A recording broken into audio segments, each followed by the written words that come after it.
कुंभ मेले के दौरान आखिर कहां से अचानक प्रकट हो जाते हैं नागा साधु और मेला खत्म होने के बाद ये कहां जाते हैं? इनके जीवन का उद्देश्य क्या होता है?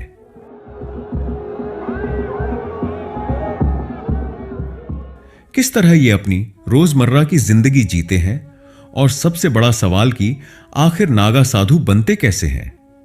क्या नागा साधु बनने के लिए किसी का खून करना पड़ता है? क्या है नागा साधुओं की जीवन का असली रहस्य? आज के इस वीडियो में मैं यानी आपका दोस्त आपको सब कुछ बताने वाला हूं, जिसे सुनकर आप भी एक कहने पर मजबूर हो जाएंगे, अरे बाप रे बाप, ऐसे होते हैं नागा साधु। लेकिन हां, वीडियो शुरू करने से पहले एक छोटी सी रिक्वेस्ट है। वीडियो के नीचे रेड कलर का सब्सक्राइब बटन दिख रहा होगा, उस पर क्लिक करके सब्सक्राइब कर ले। सबसे पहले कितने आश्चर्य की बात है दोस्तों, एक तरफ जिन नागा साधुओं पर हॉवर्ड जैसे विश्वविद्यालय में अध्ययन हो रहा है, वहीं दूसरी तरफ जिस भारत में साधु रहते हैं, वहां के ज्यादातर लोगों को इनके बारे में पता ही नहीं है। दोस्तों, नागा साधु एक विचार है जो खुद को त्यागने से शुरू होता है। त्याग सबसे पहले शरीर का होता है, जिसमें नागा साधु बनने वाला व्यक्ति सबसे पहले खुद का अंतिम संस्कार करता है, फिर पिंडदान करके नागा साधु बनने की प्रक्रिया में प्रवेश करता है। यह एक ऐसी प्रक्रिया है जिसमें व्यक्ति अपना खुद का पिंडदान कर चुका होता है। अब उसे सांसारिक दुनिया और शरीर का कोई मोह नहीं होता। भयंकर ठंड में भी निर्वस्त्र रहना पड़ता है, उन पर मौसम का कोई प्रभाव नहीं होता। ऐसे में नागा साधुओं के स्वरूप को बहुत बार लोग समझ ही नहीं पाते। उनके बालों की लंबी जटाएं शरीर पर रगड़ी हुई भस्म तपस्या का अनोखा तरीका है। दोस्तों, नागा शब्द के कई अर्थ होते हैं। संस्कृत में नागा का अर्थ पहाड़ होता है और नागा साधु उन लोगों को कहते हैं जो पहाड़ पर रहकर तपस्या करते हैं। इसके अलावा कचहरी भाषा में नागा शब्द का अर्थ होता है एक युवा बहादुर सैनिक।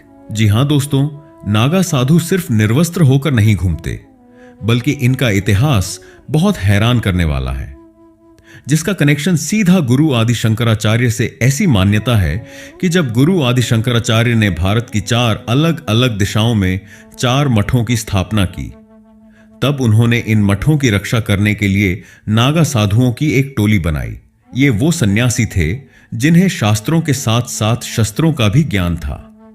उस समय देश में माहौल कुछ इस प्रकार था कि सिर्फ तप करके सनातन धर्म की रक्षा नहीं की जा सकती थी, उसके लिए शस्त्र उठाना भी आवश्यक हो गया था।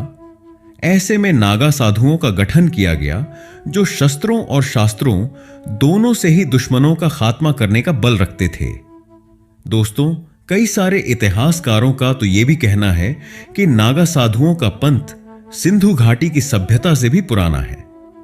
सिंधु घाटी की खुदाई में कई ऐसे चिन्ह मिले हैं जिनमें जटाधारी नागा साधुओं की मुद्राएं बनी हुई हैं। कुछ पुस्तकों में इस बात का भी उल्लेख मिलता है कि नागा साधु दुनिया के सबसे कुशल योद्धाओं में से एक है। जहां इनका इतिहास जापान और चीन के योद्धाओं से भी कई सदी पुराना है। साल 1748 में जब अहमद शाह अब्दाली ने इलाहाबाद पर हमला किया, तब नागा योद्धाओं ने ही धर्म की रक्षा के लिए अब्दाली की सेना के खिलाफ युद्ध लड़ा था।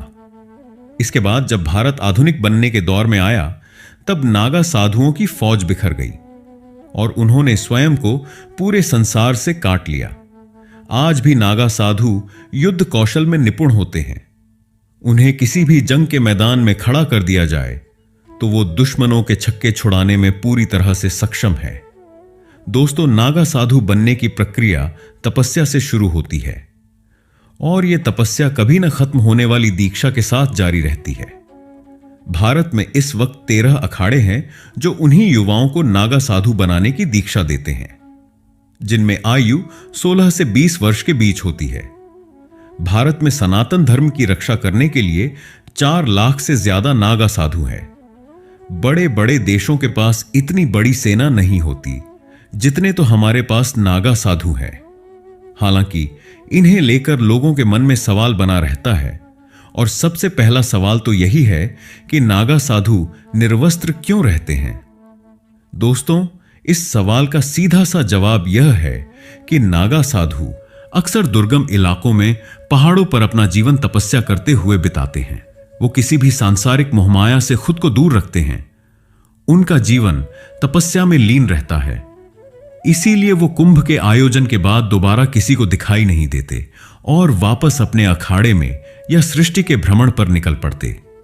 दोस्तों, नागा साधु दिखने में भले ही खतरनाक लगते हों, लेकिन आज हम इनसे बहुत कुछ सीख सकते हैं।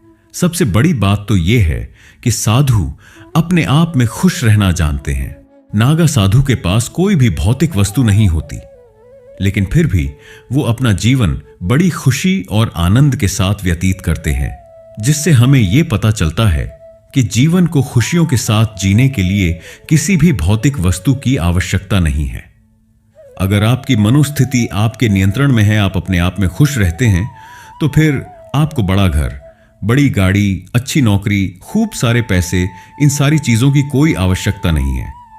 नागा साधु के पास उनकी सबसे बड़ी शक्ति होती है इच्छा शक्ति, जहां वो बिना कष्ट की भावना के ऐसे हर्ट योग करते हैं। इसके बारे में हम और आप तो सोच भी नहीं सकते दोस्तों। जैसे एक नागा साधु पिछले कई सालों से बैठे ही नहीं है और लगातार खड़े हुए हैं, वो बैठे ही नहीं है।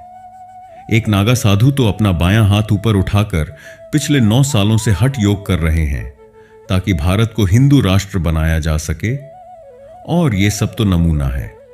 इस तरह के कई सारे नागा साधु हैं जो सालों से हठ योग कर रहे हैं, कड़ी तपस्या कर रहे हैं, अपने शरीर को परेशानी में डाल रहे हैं, लेकिन इन सब के बावजूद उन्हें कोई दर्द महसूस नहीं होता, क्योंकि नागा साधुओं की इच्छा शक्ति इतनी प्रबल होती है कि वह हर तरह के दर्द को सह लेते हैं। दोस्तों, साफ, शुद्ध और सरल भाषा में कहा जाए तो नागा साधु हमारे सनातन धर्म की वो कड़ी है जो दिखावा नहीं करते, बस त्याग और इच्छा शक्ति के बल पर किसी भी चीज पर विजय पाने में सक्षम है। इसलिए हमें किसी भी नागा साधु का कभी अपमान नहीं करना चाहिए, क्योंकि आज उन्हीं की वजह से सनातन धर्म इतना ज्यादा प्रबल और महान बना हुआ है। आज इन्हीं नागा साधुओं की वजह से दुनिया के बड़े बड़े इंस्टीट्यूशंस में सनातन धर्म पर रिसर्च हो रही है और वैज्ञानिक सनातन धर्म के सामने सर झुकाते हैं। बाकी दोस्तों, आपका नागा साधुओं पर क्या विचार है, कमेंट में बताइए। और इसी तरह के वीडियो को देखते रहने के लिए चैनल को लाइक, शेयर, सब्सक्राइब करना ना भूलें। धन्यवाद।